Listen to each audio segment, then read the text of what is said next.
అందరికీ పీర్ల పండగ బ్లౌజులు బిజీ ఉన్నానమాట కుట్టడము 10 బ్లౌజులు ఒకటే పార కట్ చేసి పెట్టుకుంటాను అనమాట. కట్ చేసి పెట్టుకొని మిషన్ మీదకి ఎక్కినానంటే ఇబ్బంది ఏమి ఉండదు.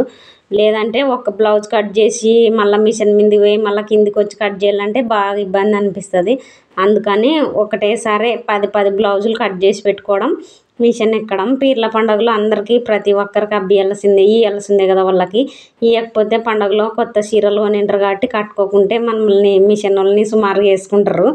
అందుకని ఎవరు ఇబ్బంది పడకుండా ఎవరు బ్లౌజులు ఎవరికి టయానికి చిన్న చెరుగెత్తికి పెద్ద చెరుగెత్తికి ఆ పండగకి టెంకాయలు కొట్టే వాళ్ళకి ఇచ్చేయాలన్నమాట. ఇంత బిజీలో వాన మాడమైంది, వాన వస్తుంది. నాకేమో బ్లౌజులు మిగులుతాయేమో అని నా దిగులు నాదే.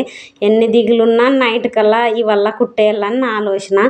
అప్పటికైతే మాడమైంది, వాన పడుతుంది, ఇండ్లు కారుతుంది. మిద్దె ఎక్కుదామంటేనా వానలో నానిపోతే ఇంకా తడి అనిపిస్తుంది, ఎక్కబుద్ధి కాదు. 10 బ్లౌజులు కట్ చేసి పెట్టిన. వినయ్ కాలేజీ పోయినాడు, శృతి కాలేజీకి పోయింది. ఎవరు లేరు, మా ఆయన కూడా లేడు మిద్దె ఎక్కి తొక్కనిక. ఇండ్లేమో చిరాకుగా కారిపోతుంది, తుడుస్తున్నా అక్కడ బ్లౌజులు కుట్టాలని దిగులు.